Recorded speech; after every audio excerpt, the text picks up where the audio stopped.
Black Star Network is here. Hold no punches. I'm real revolutionary right now. Black power. Support this man, Black Media. He makes sure that our stories are told. Thank you for being the voice of Black America, Roland. Stay black. I love y'all. All momentum we have now, we have to keep this going. The video looks phenomenal. See, this difference between Black Star Network and Black-owned media and something like CNN. You can't be Black-owned media and be scared. It's time to be smart. Bring your eyeballs home. You dig?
Folks, today is Tuesday, February 21st, 2023. Coming up on Roland Martin Unfiltered, streaming live on the Black Star Network. I told y'all Republicans in Tennessee were going to be going after Tennessee State University. We'll talk to a state official, state representative, wrote a letter quashing these concerns regarding a state takeover Tennessee State. But what's going on in Tennessee and that HBCU? We'll talk about it. A new Intuit study reveals that disparities that black entrepreneurs face when trying to start a business are real. No shit, really? We knew that. We'll talk with a business expert about their survey. The Supreme Court heard arguments dealing with Google over their responsibility when it comes to harmful videos. We'll talk to a digital expert with regards to that very issue. Plus, a Nevada police officer was captured on cell phone video slamming a high school student to the ground and pinning him underneath his knee. We'll be joined by the ACLU of Nevada regarding this particular issue. Plus, in our marketplace segment, one-man solution to make home ownership a reality for folks in Atlanta after building the nation's first black-owned micro home community. Will explain exactly what that is. And plus, a white woman acts a fool when a black man is shoveling snow on the sidewalk. She literally shovels it back on the sidewalk. Really? It's time to bring the funk. I'm Roland Martin Unfiltered on the Black Star Network. Let's go. He's got it. Whatever the miss, he's on it. Whatever it is, he's got the scoop, the fact, the find. And when it breaks, he's right on time and it's rolling. Best believe he's knowing. Putting it down from sports to news to politics. With entertainment just for kicks, he's rolling. It's on go, roll, y'all. It's Roland Martin, yeah.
Folks, Roland Martin here in Los Angeles. I told you months ago about Tennessee State University, what was happening when it came to funding there. One of the issues that the state determined, they were owed some more than $500 million. But Tennessee, the state of Tennessee, is only giving them $250 million. But also there are some restrictions as to how they can actually spend the money. Now a number of people on social media talking about how Tennessee wants to take over Tennessee State University, want to remove the independent governance of the university and put them under the Tennessee Board of Regents. Well, is that true or not? Joining us right now is a state rep in Tennessee who has written a letter dealing with this very issue. Harold Love Jr., Representative Love, how you doing? Doing well. Thank you for having me on the show. Okay, so let's walk through this here. Is the state of Tennessee trying to remove the independent governance of Tennessee State and move them under the Tennessee Board of Regents? No, the Board of Regents was the former governing system for Tennessee State University and other universities in Tennessee. And at one point, we passed what's called the Focus Act, which allowed every university to then have its own Board of Trustees. That Board of Trustees is appointed by the governor and confirmed by the legislature. So this has been, again, I'm sorry, go ahead. No, I'm saying, so every university has to come before our government operations committee, and the Board of Trustees are asked a series of questions pertaining to the operations of the university. So Tennessee State was supposed to come up last summer because their board is supposed to automatically sunset in 2023 if something's not done, as every university is always given a chance to, again, have their board to come before the Government Operations Committee and list out what they've done to help that particular university operate. All right, I got to go to a break. We come back. I want to talk about the money that was allocated. I saw an interview where Eddie George, the head football coach of Tennessee State, complained that TSU officials were not able to use the money as they saw fit. There were limitations placed on them. There have also been complaints that from white legislators there in Tennessee about how they're recruiting black students. We played the video where this guy was like, well, like this is hurting other institutions. And the president of Tennessee State was like, well, we do a great job. So we'll talk about all of that and break all of this thing down. So give me 1 second, folks. You're watching Roland Martin Unfiltered. We're broadcasting live from Los Angeles. This is the week of the NAACP Image Awards. Of course, don't forget to support us. Download the Black Star Network app, Apple phone, Android phone, Apple TV, Android TV, Roku, Amazon Fire TV, Xbox One, Samsung Smart TV. We'll be right back on Roland Martin Unfiltered. Hatred on the streets, a horrific scene, a white nationalist rally that descended into deadly violence. White people are losing their damn minds.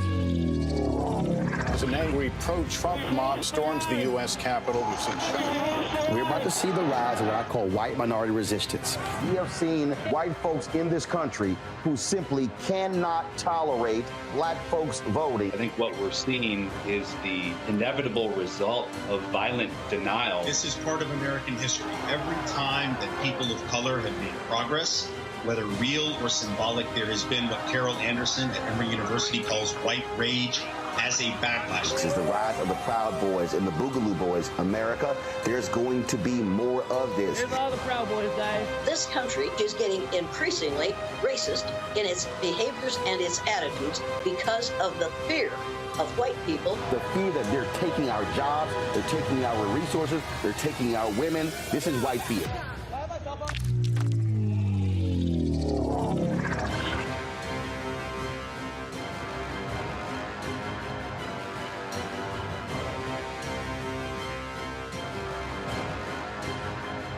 On a next, A Balanced Life with me, Dr. Jackie, a relationship that we have to have. We're often afraid of it and don't like to talk about it. That's right, we're talking about our relationship with money.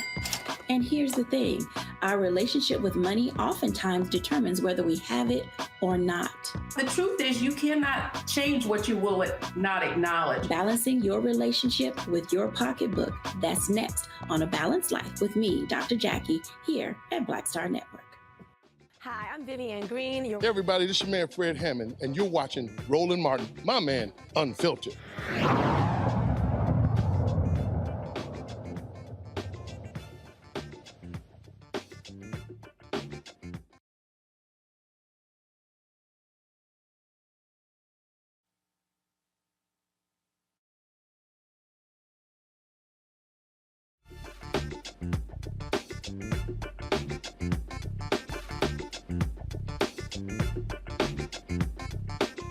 We're back here in Los Angeles. We're talking with State Representative Harold Love Jr. from Tennessee. Representative Love, you wrote in this letter, you said the $250 million for building repairs and construction that was put in the budget January 2022 was made available to TSU on July 1st, 2022, when the new fiscal year started. An additional $92 million was approved before July 1st, 2022 for two new buildings, $60 million for engineering and $32 million for agriculture. And so we've heard different folks say, oh, TSU is getting the money, but they can't use it the way they see fit. Explain that. So in Tennessee State's case, a lot of people thought that the money should have been able to be used for building dormitories. And in Tennessee, the legislature does not allocate money for what we call revenue generating buildings. That would be dormitories, that would be also stadiums. And so Tennessee State's money that was allocated was to improve the infrastructure on campus, to repair the education and administration buildings. And that's the limitation that's placed on that.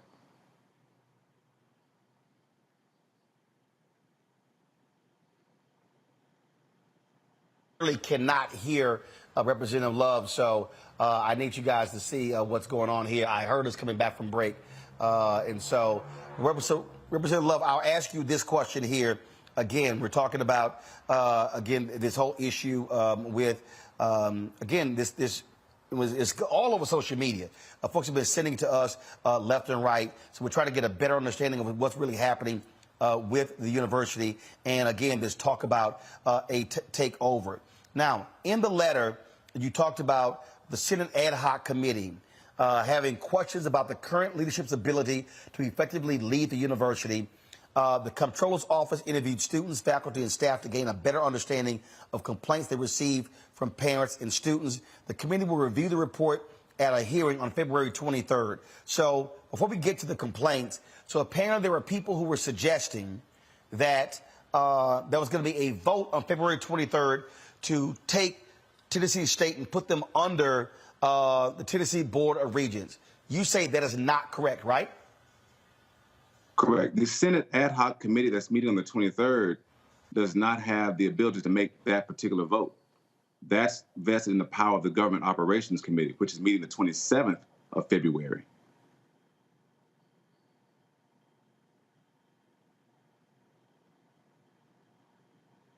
Representative Love, I'll ask you this here as well. So let's talk about these complaints, all right, and the questioning of the leadership. Look, there are always complaints. One of the issues that Tennessee State has dealt with is that the rapid increase in enrollment had a housing issue. So we're talking about these complaints. What are you hearing? Are people suggesting that Dr. Glenda Glover should not be president? So talk about this, these complaints, and this what this committee is going to then provide in this report, or the comptroller is going to provide. Right. So the comptroller's office has a department called the HERO office, Higher Education Resource Officer, and that particular office is designed to have persons who have issues or concerns about our universities to be able to call them and to be able to list out those things that they have concerns about. That will allow the comptroller's office to go and investigate if the complaints are warranted.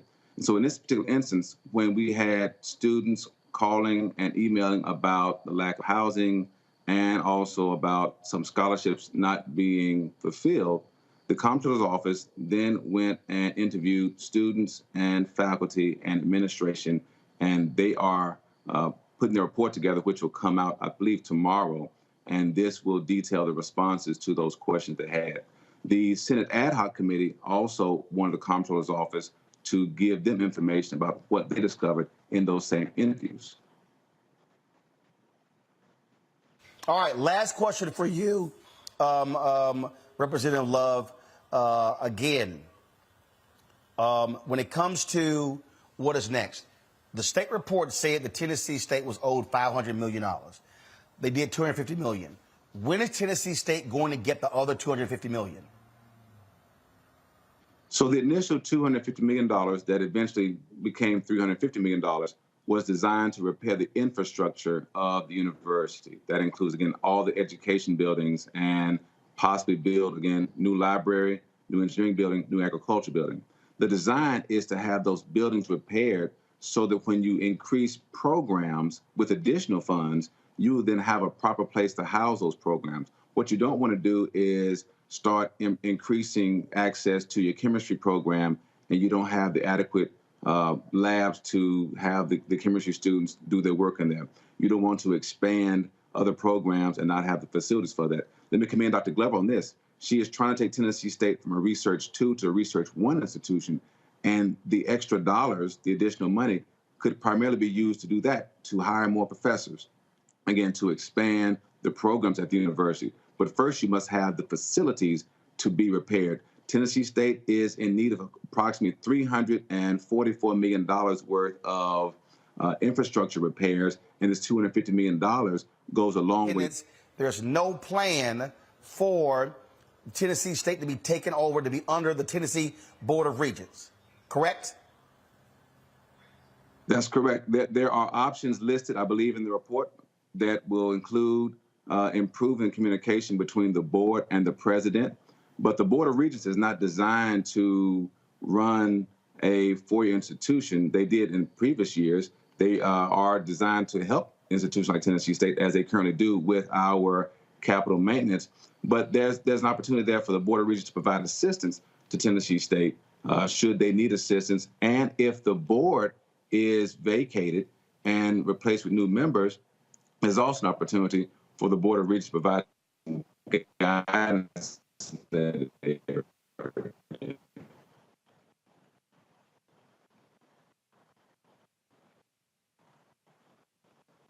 Representative Love, I appreciate you joining us on the show to give us the breakdown of what's happening at Tennessee State. Thank you so very much. Keep us abreast of what happens next with the university. Folks, one of the reasons why this is important is because of what we've seen with Prairie View A&M University. But we also are seeing what's happening in Florida with Governor Ron DeSantis and the whole issue of critical race theory, his complaining about woke, and the impact on HBCUs. And so whether we're talking about Tennessee State or Florida A&M or Prairie View A&M, there should be great concern among African Americans about our state HBCUs, our public HBCUs, having to be in these red states. You've got, and look, North Carolina, you've got a Democratic governor, but you've got a Republican legislature. In Tennessee, South Carolina, Georgia, Alabama, Mississippi, Texas, Florida. And so when we talk about our largest HBCUs, they are in these red states. And so it is incumbent upon us, and we talk about voting all the time. Folks, when you have these right-wing Republicans who are over these universities, the problem that we're going to have is they are going to be controlling the policy of these institutions. And that is of grave concern to all of us. And so if we, as African Americans, are not fully involved, this is what Ruth Simmons was talking about when she talked about what Prairie View folks need to be focused on when it comes to the institutions, when it comes to standing up, fighting for them. That's where we need to be in our institutions and understand what we're up against. We are dealing with people who do not have the same mission that we do.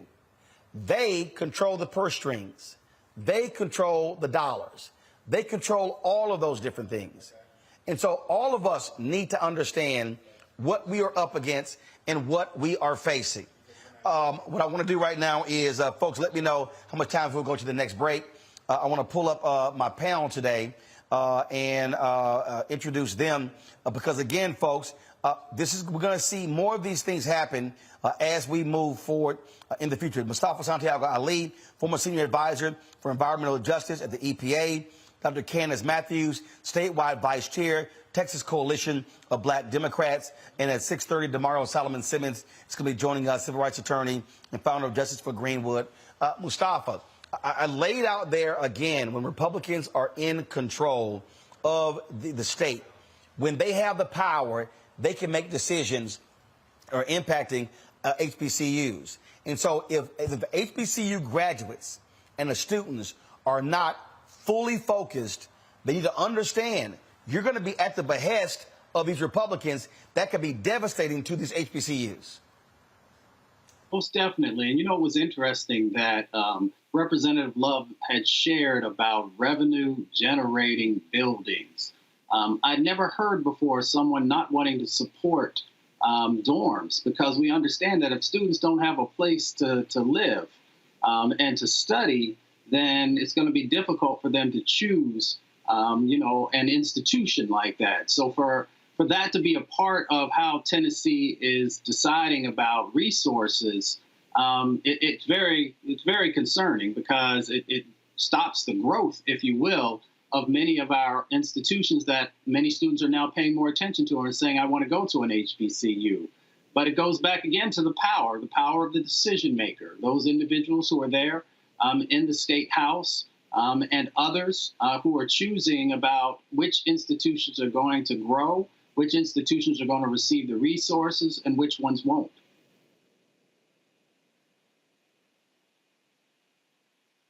This, when we talk about, again, who controls, I talk all the times about leverage, influence, power. Those who control the purse strings, they have the power. We've got to, though, use our leverage and influence to put pressure on them, let them know, you screw our HBCUs, you're screwing with black people.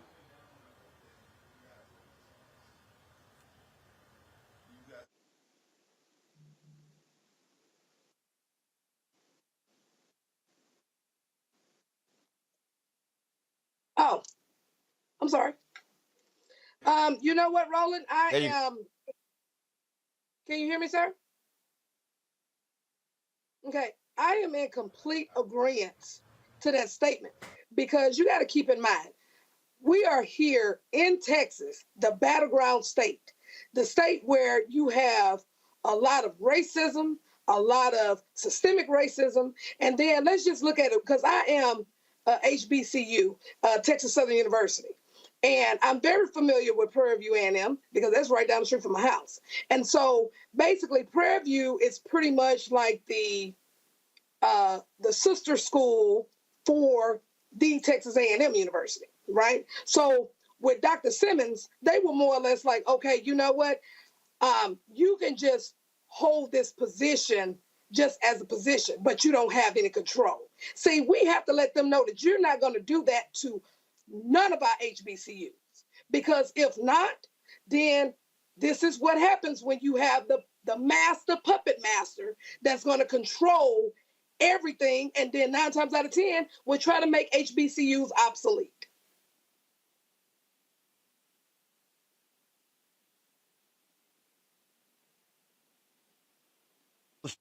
Quickly before I go to break, you've got, of course, elections coming up. You've got the presidential election. But I keep telling folks, like in Virginia, every seat is up. We have got to be focused and locked on state races. There are opportunities to control the different houses. And one of the reasons why you see with gerrymandering, of course, but you also see what is happening in these other places is that we are not in full control of our voting power. As long as we're voting 30, 35, 40%, we're not maximizing our power. If we're voting at 70, 75%, we could be changing what's happening in a lot of these states. They are banking on us not showing up. Yeah, without a doubt. We know that there's power that's associated with our vote. Resources are tied to our vote. And in the conversation we're having here now about the supporting of our academic institutions. So you got to get engaged. You got to hold people accountable. When people are on the campaign trail, you should be raising the questions to them about where do you stand on support for HBCUs, and actually hear what they have to say and then hold them accountable. Both Democrats and Republicans and independents, if that's what's going on in your respective states. Because if we don't utilize our vote in this moment, then we will lose our institutions. And Roland, this is how I know it's true. Because in West Virginia, at one time, you had 5 HBCUs. And now what you have is West Virginia State, which is still labeled as an HBCU. But the dynamics have changed there. Not saying that it's not still a good educational institution, but it is so easy to end up losing our schools right now. We'll come back more on Roland Martin Unfiltered right here on the Black. So 1 second. We'll be right back. We got to pay some bills. We'll be right back on the Black Star Network, live from Los Angeles. This is NAACP Image Awards Week. And don't forget, folks, support us in what we do. Download our app, Apple phone, Android phone, Apple TV, Android TV, Roku, Amazon Fire TV, Xbox One, Samsung Smart TV. You can now watch us on Amazon News. Go to Amazon Fire, click Amazon News. The other networks are there. You can watch us as well. And we've got some great announcements coming up with some new platforms. You'll see our 24/7 streaming channel on as well. We'll be right back. When you talk about blackness and what happens in black culture, we're about covering these things that matter to us, speaking to our issues and concerns. This is a genuine people-powered movement. There's a lot of stuff that we're not getting. You get it, and you spread the word. We wish to plead our own cause. Too long have others spoken for us. We cannot tell our own story if we can't pay for it. This is about covering us. Invest in black-owned media. Your dollars matter. We don't have to keep asking them to cover our stuff. So please support us in what we do, folks. We want to hit 2,000 people, $50 this month, raise $100,000. We're behind 100,000, so we want to hit that. Y'all money makes this possible. Check some money orders. Go to P.O. Box 57196, Washington, D.C. 20037-0196. The Cash App is $RM Unfiltered. PayPal is R Martin Unfiltered. Venmo is RM Unfiltered. Zelle is RolandS.Martin.com. Most people think that these television shows that tell stories about who we are as black men, and then they paint these monolithic portraits of us. They think that they're being painted by white people. And I got to tell you, there are a whole bunch of black folk that are the creators, the head writers, the directors of all of these shows, and that are still painting us as monoliths. The people don't really want to have this conversation. No, they don't.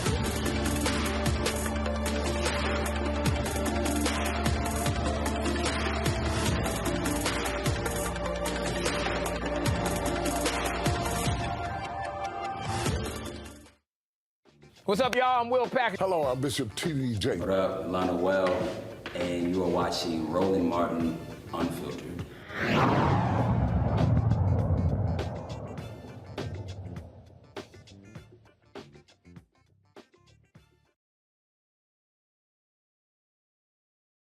Music.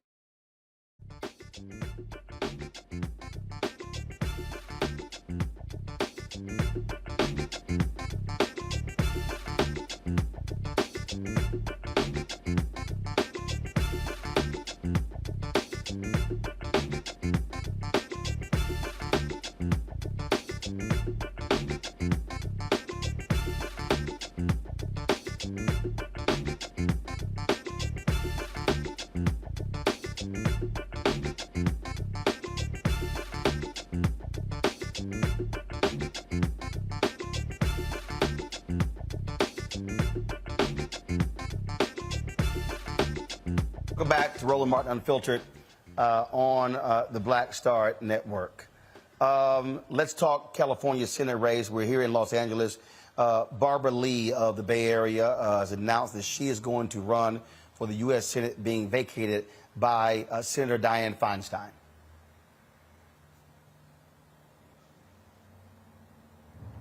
No one is rolling out the welcome mat, especially for someone like me.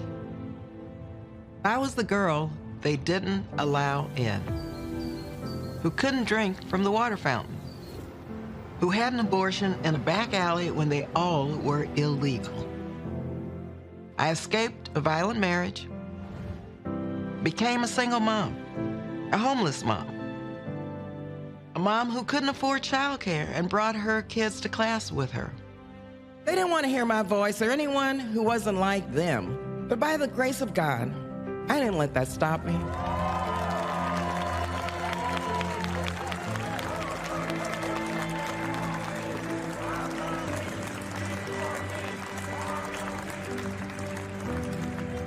To do nothing has never been an option for me. When my high school said cheerleaders couldn't be black, I took them on. I worked with the NAACP and earned my spot as, guess what? The school's first black cheerleader. When there weren't protections for survivors of domestic violence, I wrote California's first Violence Against Women Act. When it was legal to discriminate against the LGBTQ+ community, I wrote the Hate Crimes Reduction Act and got a Republican governor to sign it into law. When no one wanted to talk about global AIDS funding, I got President George W. Bush to make it a priority. And for those who say my time has passed, well, when does making change go out of style? I don't quit. I don't give up.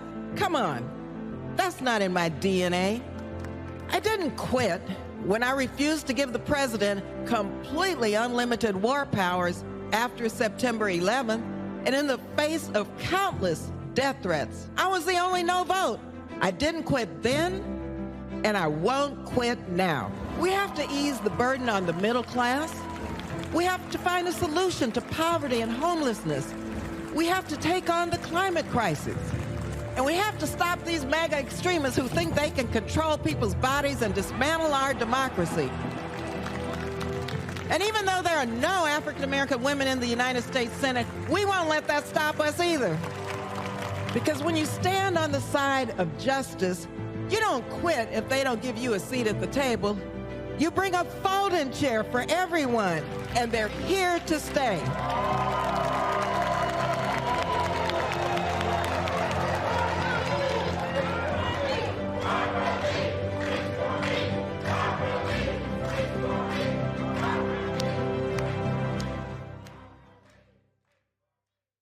All right, folks, now understand Representative Katie Porter has already announced that she is running. Also, Representative Adam Schiff has announced that he is running. Representative Barbara Lee, she's served in the House since 1998. Let's talk about this again with our panel. Candace, you first. Look, it's going to be a very expensive race. We're talking about California, statewide. Representative Lee has to raise a lot of money. Your thoughts again on what is shaping up to be a contentious race. These U.S. Senate seats don't come open a lot. and a lot of people have thought that she should have been appointed as the Vice President. Kamala Harris went to the White House. But your take on this this race now representing Barbara Lee officially in it?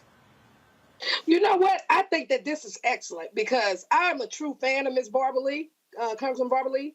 And then what I like about her is that she's a change agent.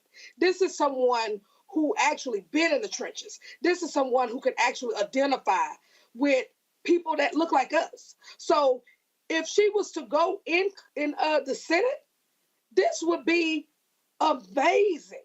It would be amazing. And then what I love about this woman, what I love about her is that she gives me that hope. She gives me that drive as a Black woman that I can do this. And you know what? I think that she's going to do it. That's how I feel. Mustafa, again, there are no Black women in the United States Senate. And then that has been a point of contention for a lot of sisters since the vice president was elected. Well, that says something about our country when, you know, Black women are not in the Senate, not helping to frame out a new and positive direction. We know that when they are, the Senate is a better place. It is a more effective place. Barbara Lee, you know, I really love Barbara Lee because she's always fought for vulnerable communities. She doesn't play around. She makes sure that she gets the job done. Housing, healthcare, are a couple of the issues that I know that she's cared about. She was there when we were working on environmental justice. When I worked on Capitol Hill, she always showed up. So she would be an excellent new member on the Senate. So I'm looking forward to it. But like you said, it's going to take a lot of money, and that means that folks are going to have to get out and support her if you believe in the work that she's always done and can do.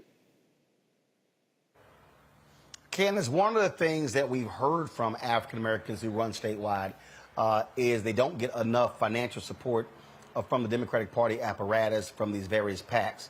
Again, that is going to be an issue because, again, it's going to be an expensive primary, and that's what it boils down to. And to run statewide in California, you got to have a lot of money to run on a lot of expensive TV markets. Well, you know what? That's exactly how it is in Texas as well. So basically, you have to get behind the person who you want your democracy to represent. So in so many words, she's got to have a war chest. And she's going to have donors. She's going to have those PACs. So if California wants her to represent them in the Senate, they got to get together and they got to make this money because that's what's going to win elections. And this is a very expensive race because we see it all the time here in Texas. That right there, Mustafa, again, money. And so Democrats will be duking it out. But it's interesting, though, how do you see this race in terms of, okay, who you're appealing to? And so who can out progressives? Well, nobody's going to out-progress Barbara Lee. She's always been out there on the front lines on some of the most important issues. I remember when she stood up, you know, against us going to war. When the other folks kind of got some pressure and shrunk to the background, if you will. But when we're talking about money, you know, Barbara Lee going to make sure that both the barbershops and the beauty salons and those folks are actually activated and are out supporting her. But we also got a whole lot of folks there in the big industry that we call Hollywood, who are also going to have to make some decisions. So if you say that you want to support the changes that are necessary in our country, then those actors and actresses and producers and editors, you know, then you're going to have to make sure that you're also putting your dollars where your words are. So that's another pot of money that folks will be vying for. And, you know, she should be one of the top candidates that folks are wanting to support in a financial way. Candace, I also expect a lot of black women nationally to really be invested in this race because not having an African-American woman in the United States Senate is a problem. Folks were hoping that Shireen Beasley was going to be elected in North Carolina. She wasn't. And so a lot of hopes are going to be placed on Barbara Lee securing the nomination for the Democratic nomination to go to the general election. Right, and you're absolutely right about that, because you got to keep in mind, this here is a very serious position that we need another African-American woman in that Senate. So they have to strategize, they have to be able to galvanize, and then at the end of the day, it boils down to, you have to have the war chest. You have to have it. Because if not, then it's going to be an issue. And then by her being in California, just like Brother said, you have all of these actors, celebrities, and things like that. So you need to get behind her. You need to put your money as to what you want your democracy to look like. And that's my take on it.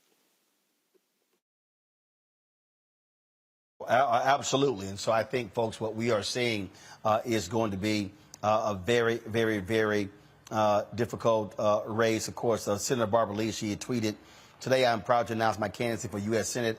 I've never backed down from doing what's right, and I never will. Californians deserve a strong, progressive leader who has delivered real change." And so, like I said, she currently serves on the U.S. House Budget and Appropriations Committee.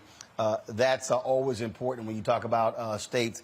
It's always about who has the money and who can access the money. And so that's what's happening there. All right, folks, a lot more news to talk about. We're going to discuss this Intuit study dealing with black businesses. Also talk about a Supreme Court hearing a case dealing with Google as well. So a lot to unpack.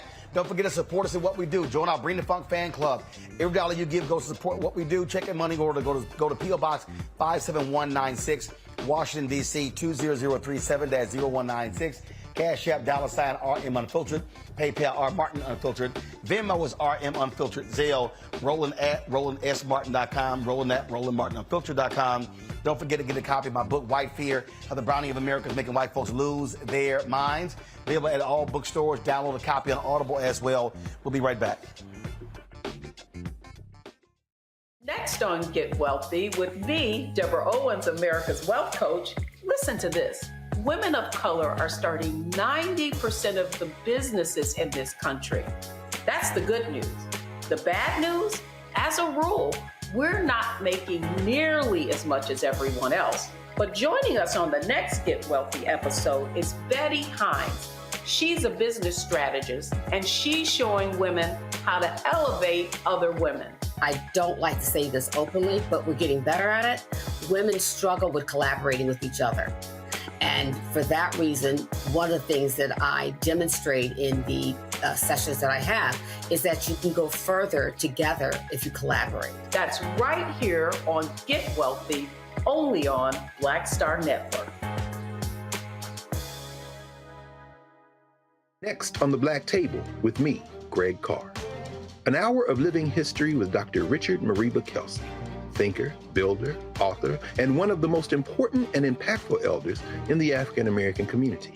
He reflects on his full and rich life and shares his incomparable wisdom about our past, present, and future. African genius is saying that my uncle was a genius, my brother was a genius, my neighbor was a genius. I think we ought to drill that in ourselves and move ahead rather than believing that I got it. That's next on the Black Table, here on the Black Star Network. We're all impacted by the culture, whether we know it or not. From politics to music and entertainment, it's a huge part of our lives, and we're going to talk about it every day right here on The Culture with me, Faraji Muhammad, only on the Black Star Network.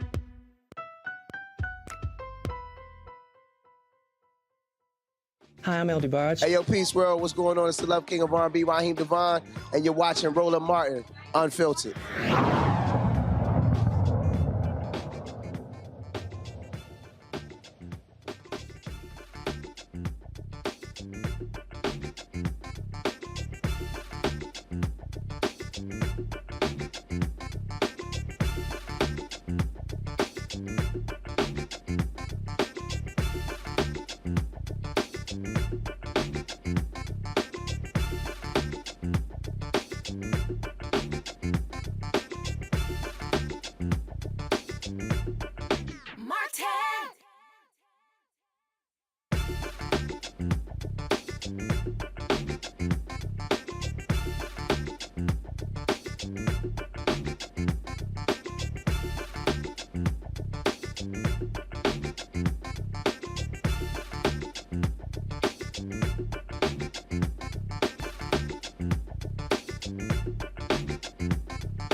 Welcome back to Roland Martin Unfiltered, broadcasted live here in Los Angeles. According to new data from Intuit, black entrepreneurs are facing more difficulty starting a viable business. The Financial Management surveyed 1,000 black business owners to share their small business struggles and successes.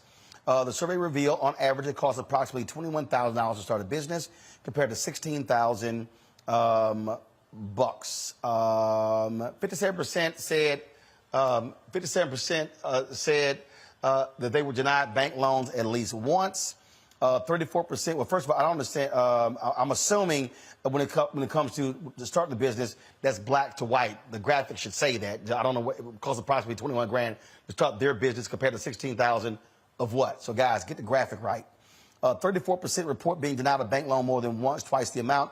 36% did not understand the various loan and grant options available. 79% had to pay expenses or employees with personal funds at least once in the last 2 years. Dr. Jacqueline King is the founder of Black Women Empowered from Fort Wayne, Indiana. Dr. King, glad to have you here. Look, here's the deal. First of all, the Intuit study is not new. It's not like it's giving us any new data here. But the reality is, I dare say, when we talk about our businesses, we talk about growing our businesses, it's not always a question of access to capital. It's also access to contracts, being able to grow that way. That also is critically important. Absolutely, you're correct. And you know, first of all, I want to say congratulations to Barbara Lee. That's amazing news. But yeah, so even down to the ARPA funds, which I'm sure you're familiar with, that, I mean, when you go there, and it's supposed to be for unprivileged communities or low-income communities, but the local cities are doing what they want to with the money. A lot, I'm hearing it. I have a Linda Gray who works with me in my nonprofit. She's hearing it over and over, and the funds are just not coming to the people who it's supposed to be for. So it's not just the bank loans. This is the way the local communities are governing as well. So if we're talking about, and I think you see efforts in Congress trying to make some changes to that, and look, what has to happen is the pressure has to be put on these banks because, again, when we're locked out of contracts and we're locked out of resources, you can't grow, you can't build, you have no capacity. That is absolutely. So we can unify. That's the biggest thing. And I love what I heard someone say just a few minutes ago. I think it was you, collaboration. If we don't come together and make decisions as a group, we're not going to patronize your bank because you don't give money to the Black communities. We're never gonna overcome this obstacle. March 1st, I'm going to be doing a 2-hour show dealing with the lack of contracts and how we're getting frozen out by these companies and these ad agencies, and breaking it down in a very specific way. And that's what it boils down to. I was talking to somebody and I said, look, I said, our business, I said, we're profitable. We're in the black. I'm not trying to run out and raise investor money or trying to, I don't want a bank loan because we can pay our bills. What we need are contracts. And so what's happening is we're in a perfect position, but we get screwed by these folks. And that's also what's happening. When we're frozen out of the deal flow, then we're not able to truly grow. So even when you create a successful Black-owned business, if you're not getting the contracts, you can't go anywhere. Do you know, I found out when I was a commissioner in North Carolina that the way these contracts happen in many cases is that it's if I can just be real, we're unfiltered. A white man will get his wife, who is now a minority, a woman, and a minority-owned business. He will put the business in her name so she can get the contract and compete with the Black woman, the Black man. But that's how they do it. They go back door. And so, yeah, we got to come up with other solutions to get the money and the contracts. Questions. Mustafa, you first.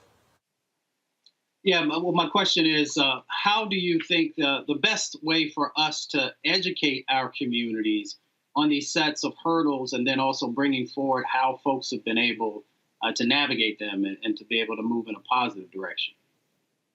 And that's what Black Women Empowered does. So we've been together for 11 years, and that's what we do. We educate on finances, how to get contracts, how to get the money through grants and loans, but really it takes us working together. I can't emphasize enough collaboration, and that's where we struggle. We struggle coming together and saying, okay, if we can get this contract together, we have a better chance. 5, 10 of us apply for the contract together, not one individual. So it's really education and believing that we can come together and working on coming together to get the contracts. Candace. Okay, so I'm a business owner here in Houston, Texas, and I also have a business in Beaumont. I own a foster adoption agency. And so what we get contracts that's directly from the state and also the federal government. And so what I have uncovered when it comes to dealing with the disparities is that systemic racism raises ugly head in this process. And so what they do, I didn't caught them to where they have forged compliance history, to where they trying to make minority providers to make us obsolete by finding us all of these fines, to where now your business is going to go in the red. So it's a lot of factors with this, and I am very steadfast on it. So what is your take on how can we deal with this in this type of capacity? Because in my opinion, I believe in legislation, agitation, and litigation. You come over here messing with my business, I'm going to sue your behind. What is your take?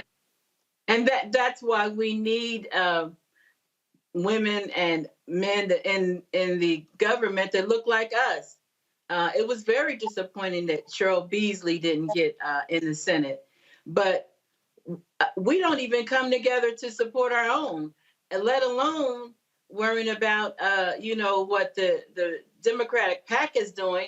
We can't even come together to say, yeah, we're all going to pull and support this person. You don't have to live in the same state to support them monetarily. We can do that. Like Roland said, it's going to take a lot of money. Doesn't matter where the money is coming from, but if we want to get them elected, everybody's going to have to chip in. Well, absolutely. And I think we also we have a segment called Where's Our Money?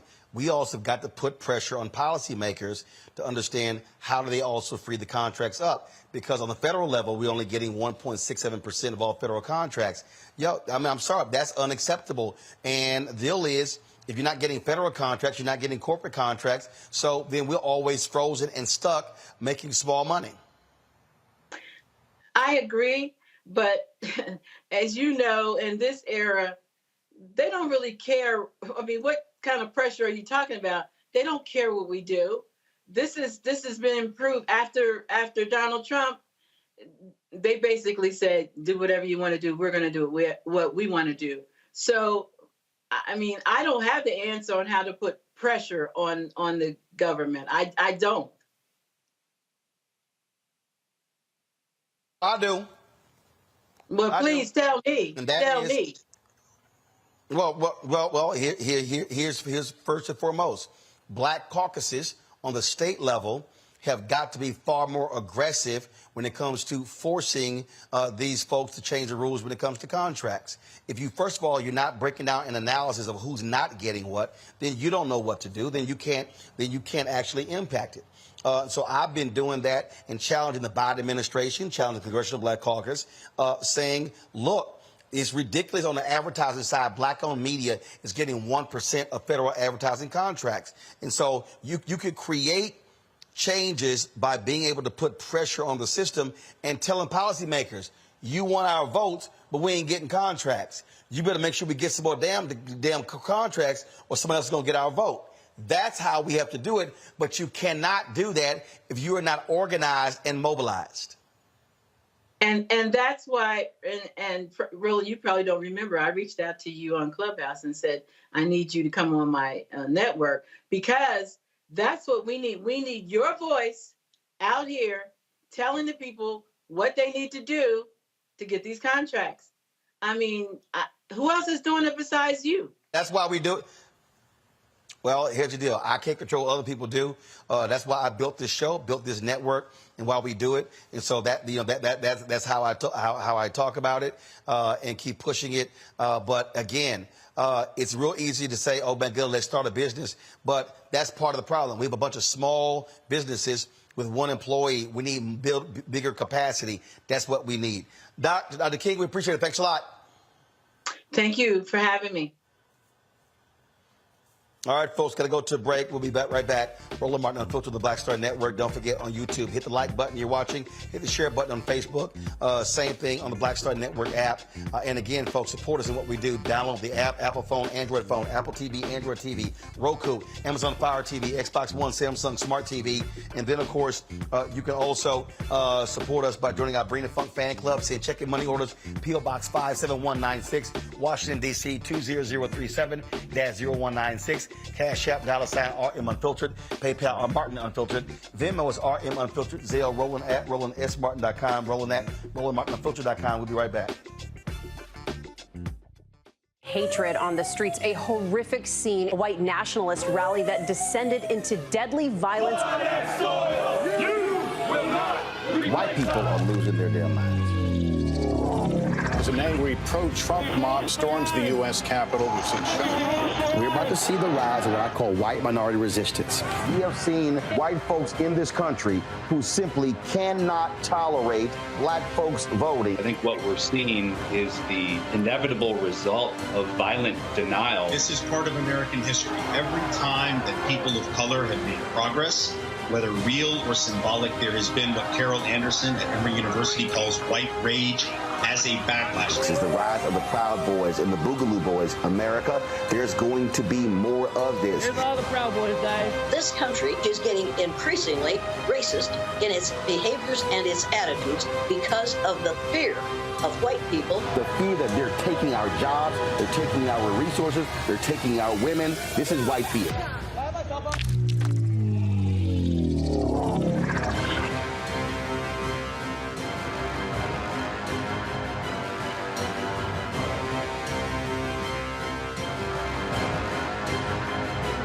On Next, A Balanced Life with me, Dr. Jackie, a relationship that we have to have. We're often afraid of it and don't like to talk about it. That's right, we're talking about our relationship with money. And here's the thing, our relationship with money oftentimes determines whether we have it or not. The truth is you cannot change what you will not acknowledge. Balancing your relationship with your pocketbook. That's next on A Balanced Life with me, Dr. Jackie, here at Black Star Network.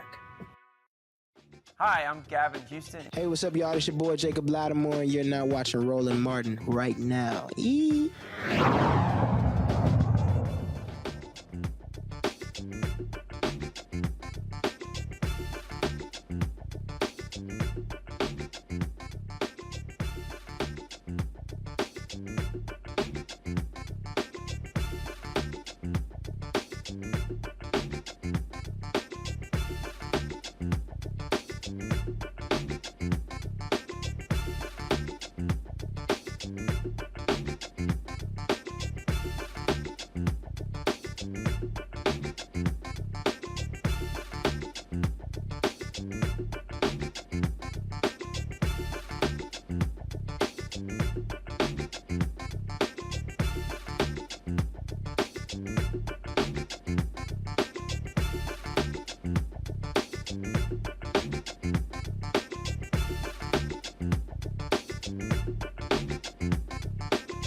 right, folks, welcome back to Roland Martin Unfiltered on the Black Star Network. The U.S. Supreme Court, folks, they are looking at a case dealing with Google, relates to content. They heard arguments today about allowing websites to be sued for the automatic recommendations of user content. For nearly 3 hours, Supreme Court Justice Paterno has presented their case to hold Google accountable for suggesting YouTube videos created by terrorist groups. The case stems from the death of Nohemi Gonzalez, an American college student killed in a terrorist attack in Paris. The family wants to sue Google, whose YouTube algorithms they blame for helping extremists spread their message and attract new recruits. Social analyst and diversity strategist Shireen Mitchell is here to break this thing down. So, Shireen, okay, for the average black person out there, why does this matter? It matters because we're having this conversation about algorithms once again, right? Like, what are the algorithms doing? How does it impact our lives and the spaces in between? What is happening with these cases, and by the way, there are two cases. Google was today, Twitter is tomorrow, in reference to the way in which the algorithms present content to you. I think most people think that when they're given that suggestion to go on to other content, particularly on YouTube, that suggestion is about the fact that, like, Google is suggesting it to you. Google algorithms is presenting this additional content and allowing people to do horrific things based on what the content is that is being presented. In the case today, what's also being argued is actually Section 230. Section 230 is very complicated, but what Section 230 originally is about is that it gives immunity to the technology platforms if it's a third-party content being produced. So me, as a user, sharing content gives the platform immunity from what I share, and that if anyone needs to be responsible, it's me sharing it. What this case is arguing is that immunity should be changed based on the fact that if the algorithms are suggesting content, that they are liable for the suggestion. Okay, and so with that, again, suing them, they're obviously in control of the algorithm, but it's also based upon a lot of times what users are talking about. And so this could be applied to anything. It could be applied to sex or whatever. Exactly. And that's why it's important, because the ways in which anyone who goes onto Google and looks at one video, right? If I go to The Daily Show, the Roland Martin Show, and then I get suggestions for other shows that Roland Martin has had. That is part of the algorithm, because that is part of the suggestions. Yet at the end of the day, I am probably interested in more shows that Roland Martin may be doing. However, what they're saying is that if you're then being suggested to go to a website or a video or an ad that is about anything that would disparage you, the show, or allow anyone else to think about doxing or terrorizing you or your team, then the company is then liable. And that's the part that I think that they're trying to argue. So the one today was in Paris, the one tomorrow was in Istanbul. And the challenge that they're arguing is, I am a third-party person if I share content, and those companies are completely absolved from anything. That includes whether or not they are using their news feeds or their algorithms or anything like that in a different way that keeps these suggestions coming up that can be harmful or can lead people to do harm against themselves, by the way, as well as commit harms against other people. And when we look at this, it's the question is, like what happened with Facebook. Is Facebook responsible for the massacre that happened in Rohingya if they were the ones that did not take down that content and people actually used it and something bad happened? Or are we asking the question that content that I'm sharing should be moderated enough that there is no harm that gets inflicted. And I think it's the moderation part, it's the Section 230 part that I think we're dancing this really fine line about, because if Section 230 is removed and these companies are accused of participating in these harms, then we're actually talking about different liability suits. We're talking about different lawsuits. The Twitter conversation tomorrow is that they are actually trying to take the Section 230 conversation a little bit further down the distance and says, but were we igniting or promoting or participating in this harm? And the company is saying, if we're not doing it, and it's the content provider, that's where it should sit, and that's where it should be the responsibility. But if we take the blame, if the tech companies now take the blame, they're worried about any possible lawsuits and other aspects. So today, I would say both sides of the justices kind of agree on how this line is being pushed a little bit too far.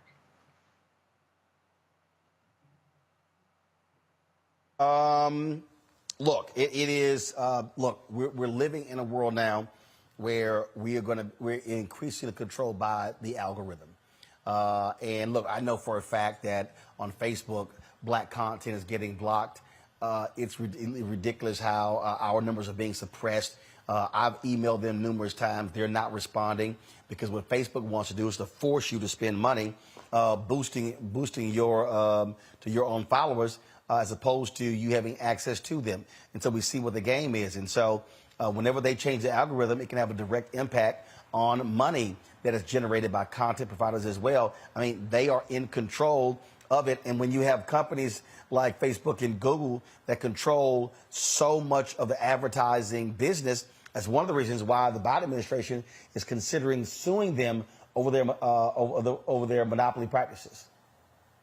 And that's exactly right. Like the challenge that we're having is that on one end, they are using and manipulating their algorithms, because we've had that testimony from Hogan, who showed that like they knew that the algorithm was doing something different when it came to protecting white users versus protecting black users on the platform. And this argument is sort of about that. It's like, if you're going to institute an algorithm and it has a biased outcome, what at that point is the responsibility? And today, actually, in those 3 hours, that came up. If someone is intentionally creating the algorithm to change what your feed is and to protect certain users versus not protecting others, then that in itself is something that we should be talking about. That manipulation is intentional. And honestly, we just had that, right? On Sunday, right? I don't call him by his real name, so forgive me, y'all.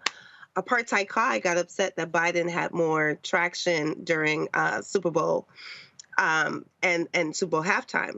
So he pulled in his staff, and someone created an algorithm so that his content was now dominant. That action is what these lawsuits should be about. Is that if that is actually being done, then yes, then the platforms are liable for whatever happens. And the question now is, are we seeing that? Is that actually happening? Or are we dealing with the fact that like they're not doing enough of their own curation and their own monitoring of their terms of service to prevent from harmful things happening? Or are they creating algorithms that are biased and causing harm, but two, giving people more access or more platform than others, and then forcing people, like everyday people, to have to pay to have the same kind of boosting? Are they also removing groups? Like, because for example, my organization, we can't boost at all.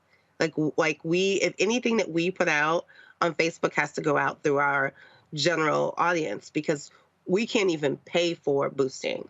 And when you make decisions like that, that just says that there's some other issues that we need to be paying attention to, because that decision is being made by the organization, by the platform, not because of the content, but because they're making a decision about whether or not they even want that content out. All right, Shireen, we certainly appreciate it. Thanks so much for joining us. Thank you for having me. All right, folks, got to pay some bills. I'll be back on Roland Martin Unfiltered on the Black Star Network. Don't forget, support us by downloading our app, Apple phone, Android phone, Apple TV, Android TV, Roku, Amazon Fire TV, Xbox One, Samsung Smart TV. You can also support us by sending a check and money order, P.O. Box 57196, Washington, D.C., 20037-0196. Cash App, $RM Unfiltered. PayPal or Martin Unfiltered. Venmo is RM Unfiltered. Zelle is Roland@RolandSMartin.com. Roland@RolandMartinUnfiltered.com. And of course, you can get a copy of my book, White Fear: How the Browning of America is Making White Folks Lose Their Minds. Available on all platforms, including on Audible. And don't forget, we're on Amazon News. You can watch us on Amazon Fire TV. Click Amazon News. If you want to hear our content, you get Alexa. Simply say, Alexa, play the Black Star Network. We'll be right back. Next on the Black Table with me, Greg Carr. An hour of living history with Dr. Richard Mariba Kelsey, thinker, builder, author, and one of the most important and impactful elders in the African American community. He reflects on his full and rich life and shares his incomparable wisdom about our past, present, and future. African genius is saying that my uncle was a genius, my brother was a genius, my neighbor was a genius. I think we ought to drill that in ourselves and move ahead rather than believing that I got it. That's next on the Black Table, here on the Black Star Network. When you talk about blackness and what happens in black culture, we're about covering these things that matter to us, speaking to our issues and concerns. This is a genuine people-powered movement. There's a lot of stuff that we're not getting. You get it, and you spread the word. We wish to plead our own cause. Too long have others spoken for us. We cannot tell our own story if we can't pay for it. This is about covering us. Invest in black-owned media. Your dollars matter. We don't have to keep asking them to cover our stuff. So please support us in what we do, folks. We want to hit 2,000 people, $50 this month, raise $100,000. We're behind 100,000, so we want to hit that. Y'all money makes this possible. Checks and money orders go to P.O. Box 57196, Washington, D.C., 20037-0196. The Cash App is $RM Unfiltered. PayPal is R Martin Unfiltered. Venmo is RM Unfiltered. Zelle is Roland@RolandSMartin.com. Hey, I'm Donnie Simpson. What's up? I'm Lance Gross, and you're watching Roland Martin Unfiltered.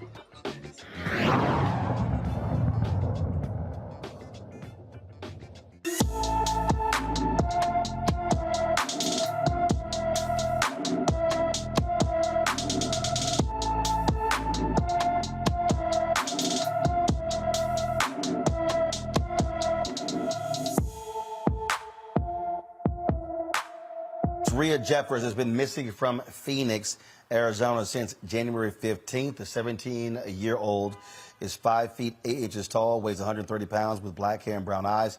Anyone with information about Rhea Jeffers is urged to call the Phoenix Police Department at 602-262-6151, 602-262-6151.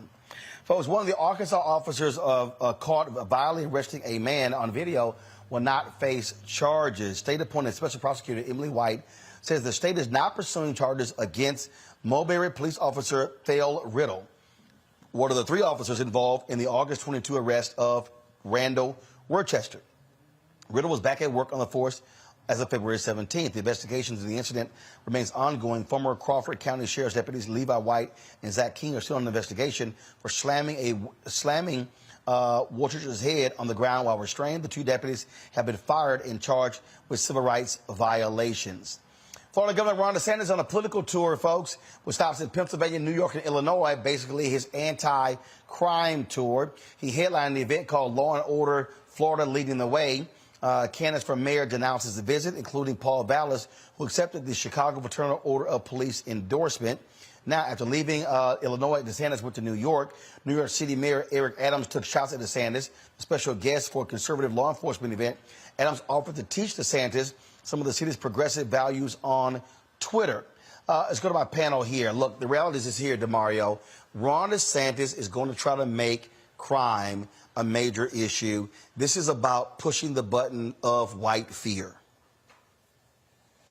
Always good to see everybody. Always, that's what white supremacists have always done. They've always tried to say crime and that something's wrong with us, and they have to bring out the police and the army and vicious vigilantes to keep us in line.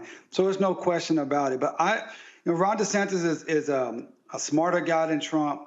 He has a little, but he has less charisma than Trump. So it's going to be interesting to see how he gets outside of Florida and how his message plays, even though we know white supremacy and white domination always plays well to, unfortunately, the majority of white population. Mustafa, the thing here is, again, we see what's going on, and they believe, we can ride this into the White House based upon what happened in the 2022 midterm elections.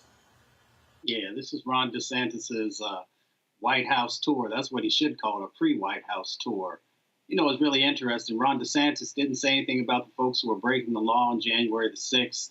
He didn't say anything when President Trump was breaking the law with consistency around the clock.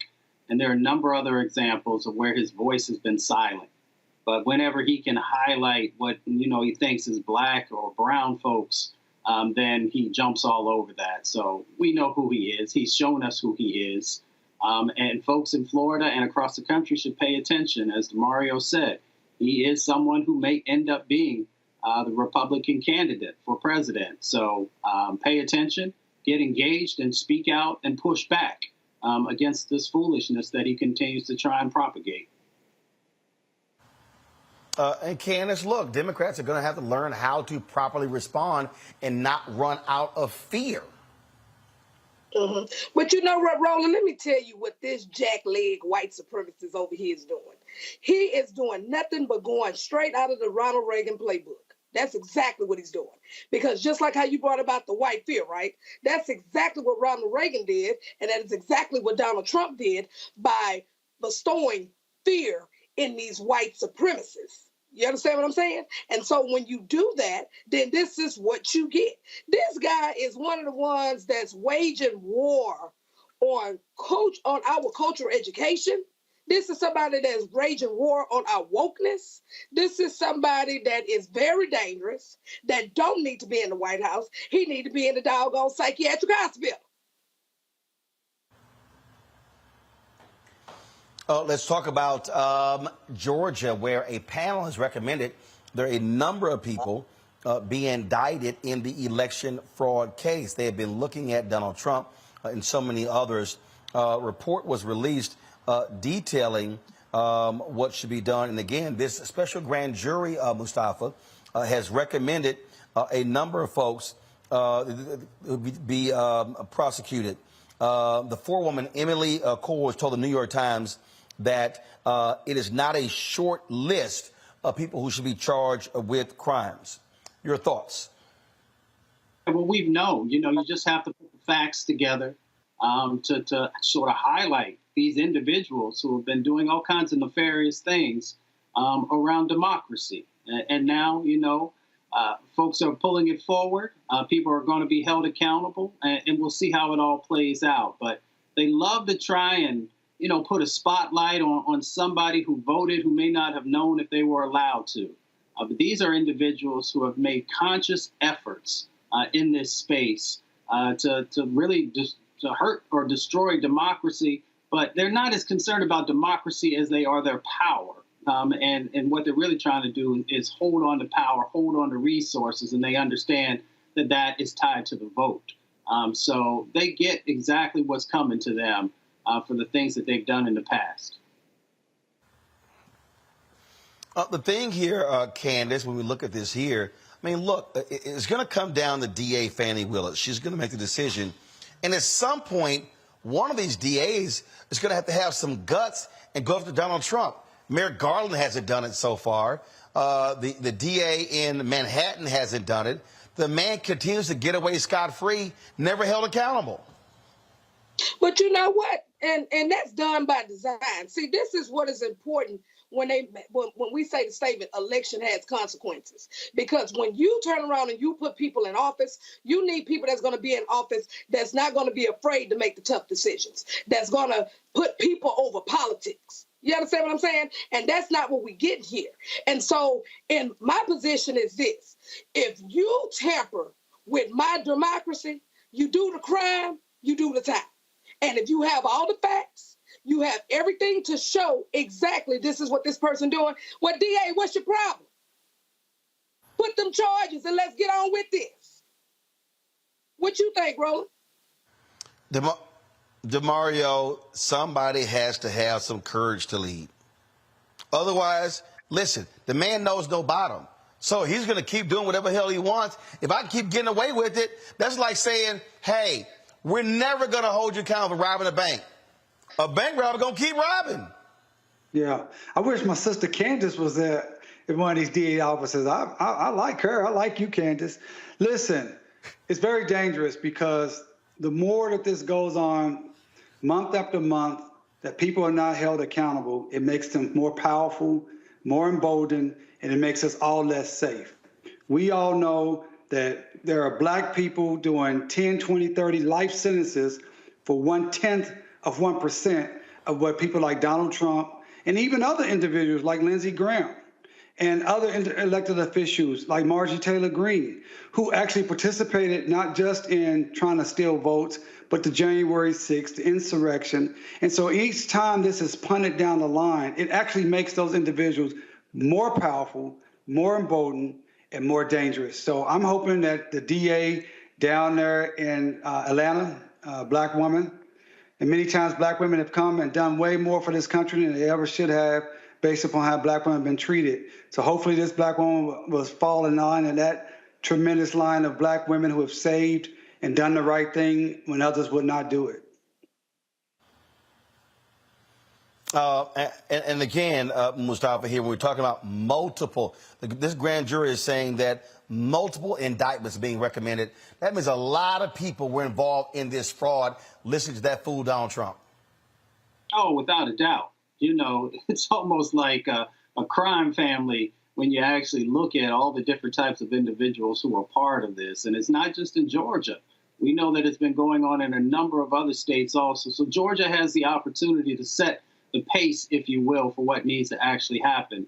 And then hopefully it will, ensure that others won't follow down this path again and try and destroy democracy and actually try and take away, black and brown folks, when they show up at the polls in high numbers, our opportunity to make sure that democracy is working for everyone. Again, so we're looking at all of this, that is going on, and I tell you, Candace, all across the country, you got elections next year, and at some point, the D is going to have some courage, because I'm sick of hearing, how is his supporters going to respond? I thought the sign above the Supreme Court says equal justice under law. You know what, Roland? Let me tell you something. See, this is when your black caucuses, this is where your black collectives and all of these people need to come into play and hold them accountable. And I mean, like grab that chain and be like, hey, let's not forget who put you in this office. You sit up here and let these people play with our democracy, I guarantee we're going to turn around and we're going to fire you at the polls. See, we have to be aggressive when it comes to dealing with this stuff. We have to let these people know, baby, you got the wrong one. The wrong one. So I guess, DeMario, you don't believe equal justice under law actually exists? Oh, I know it doesn't exist. I know it doesn't exist. I mean, I work in the space every single day, and I know it doesn't exist. And we all know it doesn't exist. And it's shown. That's kind of it's the tragedy of Donald Trump, that he brought out so much of the underlying discrimination and racism and hatred that has been there, but he brought it to the forefront. That's the real negative of Donald Trump. But the positive side of Donald Trump, as far as trying to move our society truly to a more equal place, is that he's really exposing how unequal things are. You was talking about Governor DeSantis. This guy, while he's up running around talking about crime, he himself committed multiple federal crimes by taking immigrants kidnapping them and putting them on a plane and sending them to people's homes in Massachusetts and other places. But it shows that these individuals, we don't have an equal system. We have a two-tiered system. As my mentor, Brian Stevenson, would say, it's much better to be white and rich than to be poor or black in America. Now, we all know that, but we see it so clearly with how Trump and his cronies are being protected. Look what's going on at Fox News. These guys have been exposed to intentionally giving out disinformation, falsities, lies, and yet the FEC has not come in and shut them down. They should have been shut down, period. They are a news organization that has proven and have admitted to lying to their audience to make money, but they're not shut down. So it shows that our society is unequal, and we have to continue to push at everything we can to get that equality under law that it's always said we were supposed to have. All right, folks. Hold tight 1 second. We'll be back on Roland Martin Unfiltered on the Black Star Network. YouTube, hit that like button. We should be easily at more than 1,000 likes on the YouTube channel. Also, folks, share on Facebook and the other platforms as well. Don't forget, download our app. We want to get to 100,000 downloads. We surpassed 50,000. Let's get to 100,000. Apple phone, Android phone, Apple TV, Android TV, Roku, Amazon Fire TV, Xbox One, Samsung Smart TV. And, of course, if you have Amazon Fire TV, go to the Amazon News. You can see us, our 24 Hours channel, along with the other channels out there. That's right. We're right next to MSNBC, CNN, all those networks. So support the Black Star Network on Amazon News. I'll be right back. Folks, Black Star Network is here. Oh, no punches! I'm real revolutionary right now. Support this man, Black Media. He makes sure that our stories are told. Thank you for being the voice of Black America, Roland. Stay black. I love y'all. All momentum we have now, we have to keep this going. The video looks phenomenal. See, there's a difference between Black Star Network and black-owned media and something like CNN. You can't be black-owned media and be scared. It's time to be smart. Bring your eyeballs home. You dig?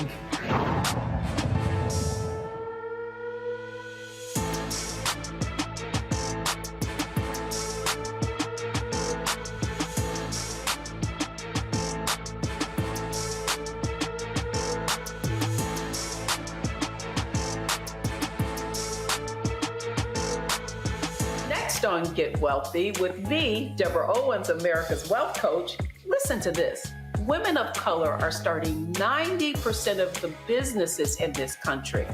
That's the good news. The bad news, as a rule, we're not making nearly as much as everyone else. But joining us on the next Get Wealthy episode is Betty Hines. She's a business strategist, and she's showing women how to elevate other women. I don't like to say this openly, but we're getting better at it. Women struggle with collaborating with each other. And for that reason, one of the things that I demonstrate in the sessions that I have is that you can go further together if you collaborate. That's right here on Get Wealthy, only on Black Star Network. Hi, I'm BB Winans. Hi, I'm Kim Burrell. Hi, I'm Carl Payne. Hey, everybody, this is Sherry Shepherd. You're watching Roland Martin Unfiltered, and while he's doing Unfiltered, I'm practicing the wobble.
Welcome back to Roland Martin Unfiltered on the Black Star Network, live from Los Angeles. Rising home prices has caused a lot of people to look at alternatives when it comes to housing. A Georgia developer has created quite the unique pathway, and so we're going to be talking to him.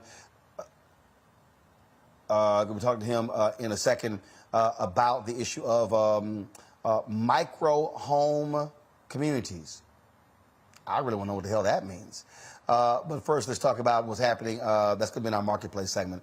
Let's talk about what's happening in Nevada, where a video of a Nevada police officer slamming a student for recording police has gone viral. A Clark County School District police officer was captured on cell phone video slamming a Durango High School student to the ground and pinning him underneath his knee.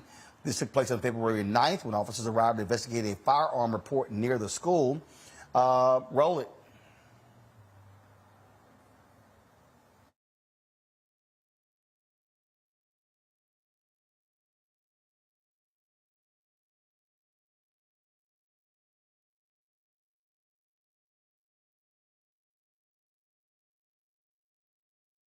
You want next, dude?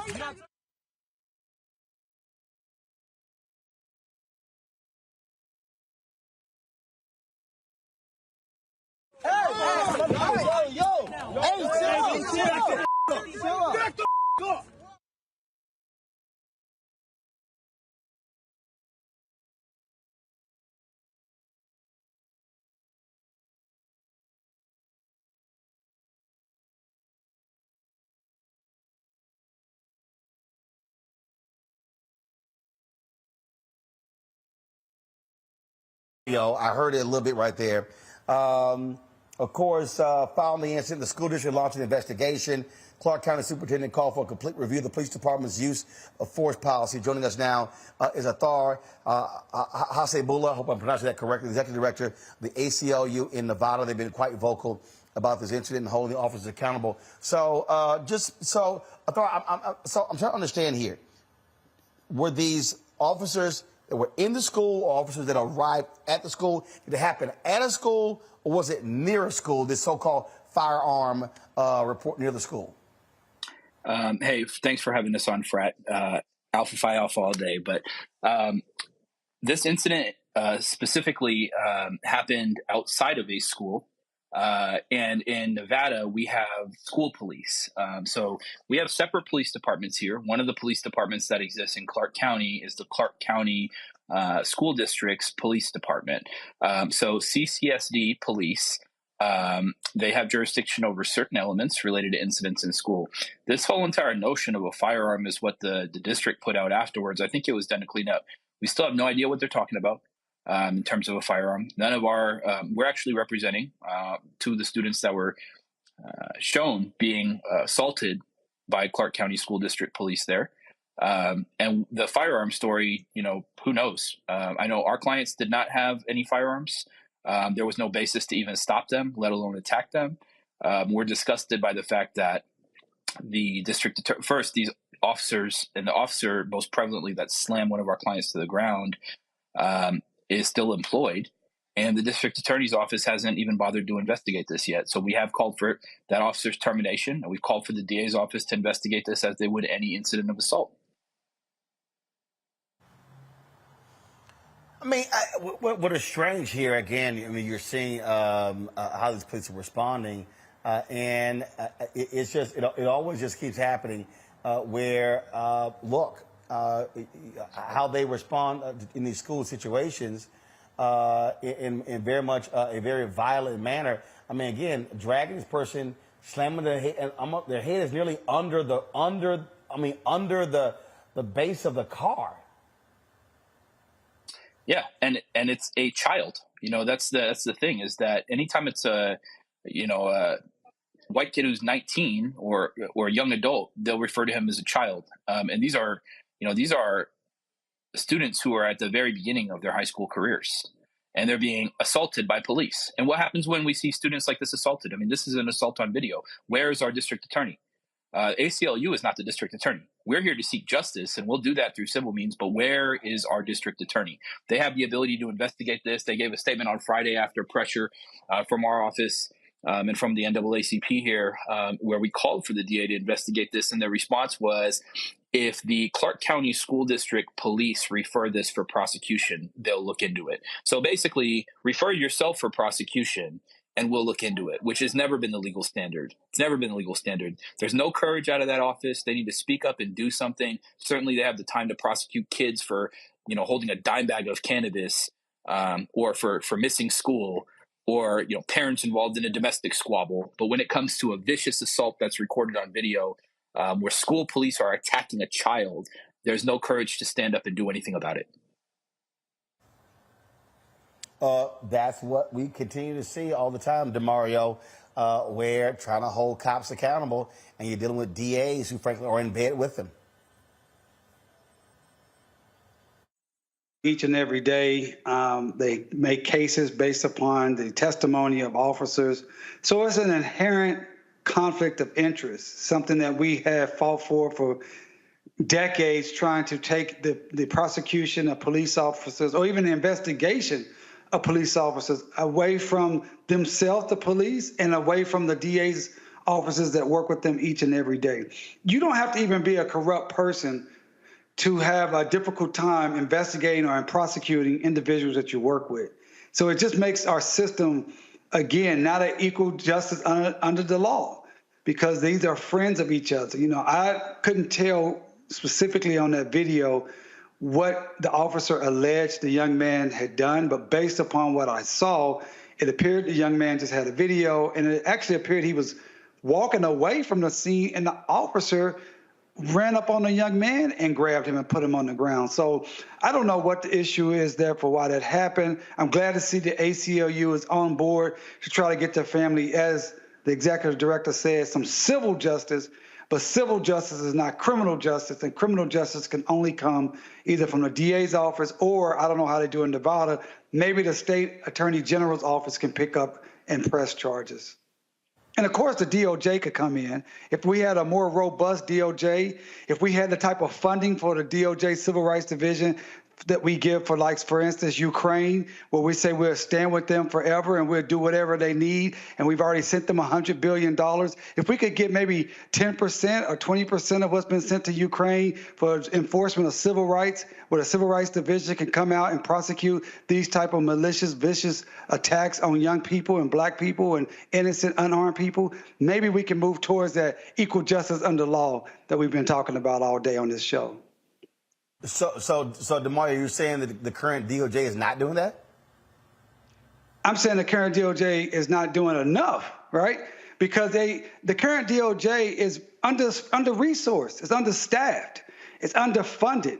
The DOJ Civil Rights Division is very underfunded. We need double, triple the amount of resources and lawyers and investigators for the civil rights violations that happen all over this country. See, the fact of the matter is, we see these type of videos. We see what happened to Brother Tyree Nichols or in Memphis, or what happened to George Floyd. But the reality is that that's happening each and every day all over this country. And many times people don't have the luxury of having someone videotaping it. And they don't have the luxury. Even there are many police departments in this country that don't have body cam or dash cams. And these things are happening each and every day to people in our communities. And because these local police departments They're not going to investigate themselves. The local prosecutors, they're not going to prosecute unless there's tremendous public outcry. But look how much energy it takes to have the type of outcry that we have in Tyree Nichols or Ahmaud Arbery or Botham Jean or any of those cases. That's just a fraction of what actually happens. But if we had a robust DOJ, a civil rights division that was properly staffed, properly funded, that could go out and bring the charges that are necessary across this nation, we could possibly have equal justice under the law. Until that happens, it will not be a reality. It's what you say, Roland, all the time. You got to have funding for black media. You got to have funding to fight these white supremacists. Yeah, no, I understand that. What I'm saying is, again, there's a difference between saying increase funding and they're not doing it, meaning more needs to be done. What we actually have here, Thar, is a DOJ that's been far more aggressive than, frankly, the Obama DOJ was.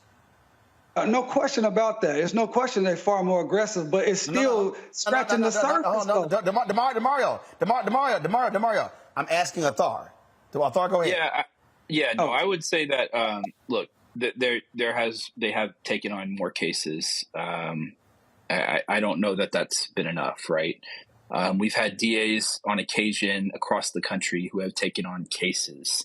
It hasn't been enough. We have certain law enforcement officers that have stepped up and said certain officers, when they're engaged in excessive force and serious misconduct, they like to see those officers prosecuted, but it hasn't been enough. And so to the point that was made, I do agree that, whether it's a resource issue or, it's the frequency of what's occurring, some of these issues are problematic, and a lot of it's local. The DOJ is not going to step into every community to deal with every issue. Quite frankly, they'll never have enough resources to be able to do that.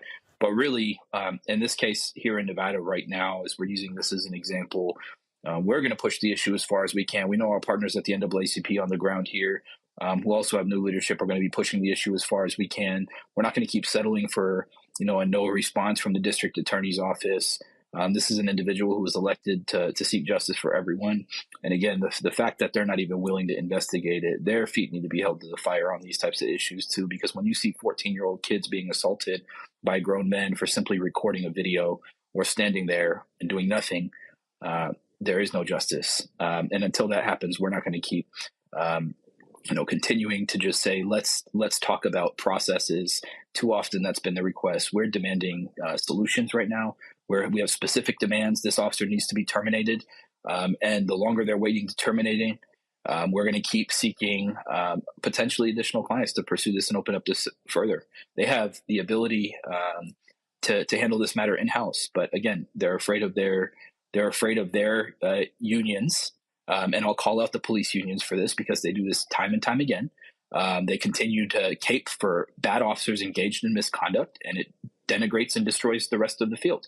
And then they come and say, you can't paint us all with a bad picture. But when you're not even willing to stand up to the worst of the worst, what you just saw on a video like this, it makes it hard to take them credibly when they're making or taking a position surrounding accountability or surrounding justice and treatment of really anybody.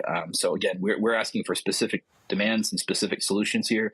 I don't want to be included in their process. I can tell you what the process should be here for excessive force. Stop assaulting our black kids. It's pretty simple, but they're not doing it. So fire the officer and prosecute. All right. We surely appreciate it. Thanks a lot for coming on.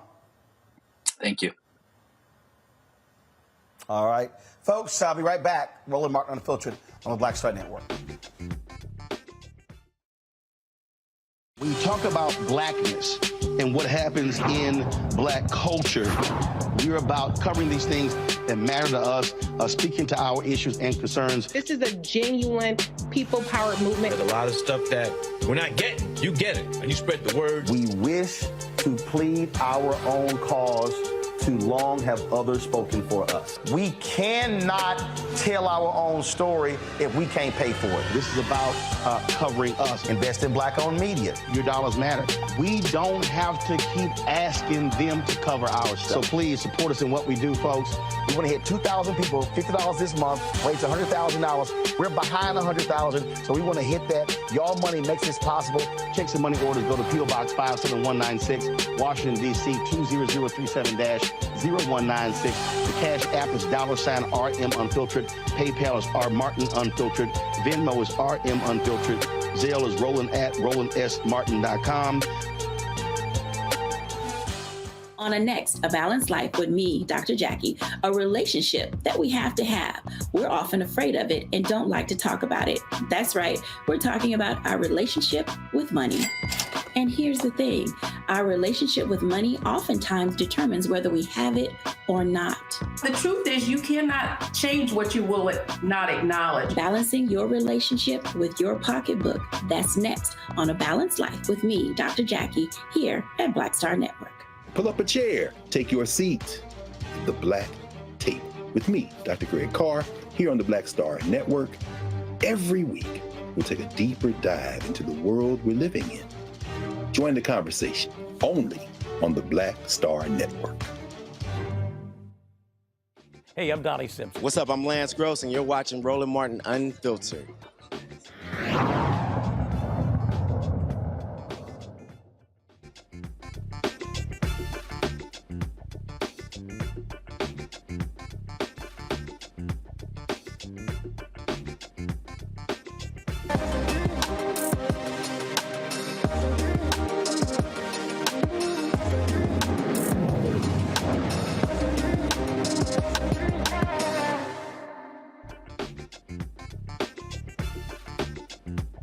As I said, come on. I said, folks, we're talking about this issue of housing and micro home ownership. Pretty interesting concept here. There's a community in Atlanta area called the Booker T. Washington. It's called the South Park Cottages. Atlanta's first black-owned micro home community. Joining us right now is the founder and CEO of Techie Homes, Inc. Of course, Booker T. Washington. So I'm trying to explain this to me. What's a micro home? A micro home, Roland, and first, thanks for having me on the show. But a micro home is just, in its terms, just a smaller home. We've all lived in a home of different sizes. I would say many years ago or decades ago, we lived in much smaller homes that are 800 and 900 square feet, more than we live in homes that are larger sizes now.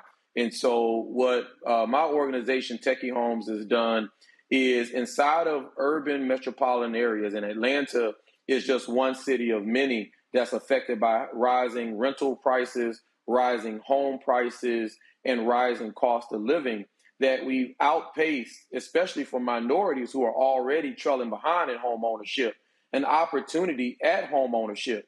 It's almost now that you don't even have a choice at home ownership in certain metro areas. Is either to be gentrified out of that area and being forced to rent because there's no home of good quality or new construction that would fit your budgets. And so, my organization, Techie Homes, created this community, South Park Cottages, here in College Park, Georgia, outside of Atlanta, for that distinct purpose of providing some form of accessible and affordable home ownership. So you're talking about homes that, first of all, what are the sizes of these homes? The sizes of our homes range from 400 square feet to 630 square feet. And the reason that we define them as micro homes and not tiny homes is because the average tiny home goes up to 300 square feet and predominantly is on wheels or some form of transported foundation. But these micro homes are all foundation, no different than maybe the home you're sitting in right now, and built in the same construction type from standard construction build. The difference is because of the cost of construction to the developer and to the price of the homeowner, which ranges from $180,000 to $220,000, and an average mortgage being $1,400 or $1,500. That is a much better option than renting at the average rent of Atlanta, which now exceeds $2,200 for a one-bedroom apartment. Interesting here. Mustafa, you're a big-time environmentalist. What do you make of this? First of all, Booker T. Washington, man, thank you so much for being here with us. Could you talk a little bit about the materials that you all use? Because, that plays a role also if a home is smaller in the resale value because we know we're always trying to address the black wealth white gap that exists in our country. So could you talk a little bit about the tech and what's in the space? Yeah, absolutely. I'm actually sitting in one of our micro homes right now. The home I'm sitting in is 630 square feet. They're built in modern design, and they're built and I would say an above builder type of grade build than most homes. Our homes are outside cladded with cement board siding. They're built in a stick-built frame. They have 10-foot ceilings. They have farmhouse sinks and granite countertops. They feature one loft and one bedroom loft homes, and feature, ceramic tile and all of the modern fixtures and recessed lights that you have in any standard or luxury built home. The big difference is that we reduce the square footage and expand the living space and experience space for the homeowner, allowing them the opportunity to own a piece of real estate at the same price or lower than they would renting. And we can do it in a small area in these infill lots and abandoned and vacant houses. We can tear them down and put 20 homes in a 2-acre area, which is better than putting up an apartment where the minorities are being forced to live and not have home ownership, decreasing their opportunity to grow in wealth and grow in prosperity. Candace. Yes, sir. Okay, so I did some research on your organization, and one thing that I liked about it is that it's all black, and it's all everybody working together in partnership, because they always try to say that black people can't work together, and clearly this is what's. So the vibe that I'm getting here is the Black Wall Street vibe for some reason, but by me living in Texas.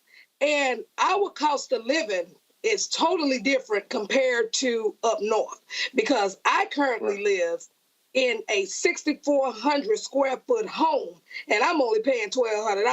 So how would that work coming into Texas? Because I'm gonna tell you now, nobody in Texas is not gonna pay that amount. So how would you maneuver that? But our product, and thank you for that, and by being all black developed, this community and this development, which is a multi-million-dollar development, we developed by crowdfunding. We developed by going to social media and talking and asking people that look like us and that connect with us that we wanted to build this type of community. Now, there are more rural spaces and there are urban and metropolitan spaces. This type of community much more fits in a metropolitan and urban space, because in a rural space, there will be larger homes at a much lower price. So, for example, the average 1,200 square foot to 2,000 square foot home in Atlanta, inside of the major metro Atlanta area, new construction, will cost you close to $500,000.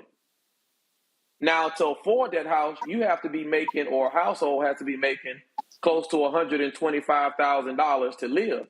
Now, for minorities who predominantly work in urban areas and more labor jobs or jobs that incomes are under $60,000, if you're not building a home that fits their cost of living, how would they ever be able to afford a home unless they move outside of the area they work in?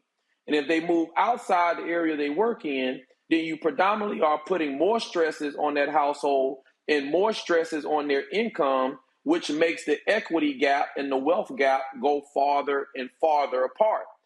The only ethnic group to decline in net worth over the pandemic were black folk.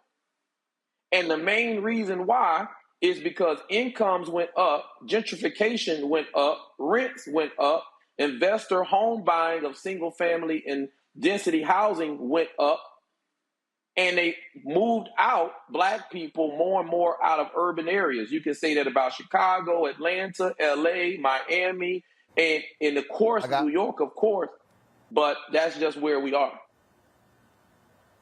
I got literally 45 seconds. DeMario, quick question, quick answer, go. Man, Booker T. Washington, I love the name. Went to Booker T. Washington High School. Appreciate the work that you're doing. It's really amazing to hear. Tell us more about the crowdfunding, how that worked. How does that work? So the way we crowdfunded is in this institution of development and real estate, there's always heavy capital needs. And so we wanted to prove a point that our community, which has over $1 trillion of disposable income as Black folks, where we spend more of our consumer dollars on material things than other ethnic groups, we wanted to showcase that our ethnic group and others can combine and from their own pockets and small amounts of money do big things. And that's how we created the first ever micro-built community that is a $6 million community that sold out in under 30 days. All right, then. Booker T. Washington, I appreciate it, man. Thank you so very much. Good luck with it. Yes, sir. Thanks, Ro. Demario, Candace, Mustafa, I surely appreciate it. Thank you so very much for y'all joining us on the panel today, folks. That is it for me. Don't forget, download our app, Apple phone, Android phone, Apple TV, Android TV, Roku, Amazon Fire TV, Xbox One, Samsung Smart TV, and of course, support us by joining our Bring the Funk fan club. Check your money orders. Go to P.O. Box 57196, Washington, D.C. 20037. You can also contribute via PayPal, Venmo, Cash App, or Zelle. Folks, I will see you tomorrow right here on Roland Martin Unfiltered on the Black Star Network. Holla! Folks, Black Star Network is here. I'm real revolutionary right now.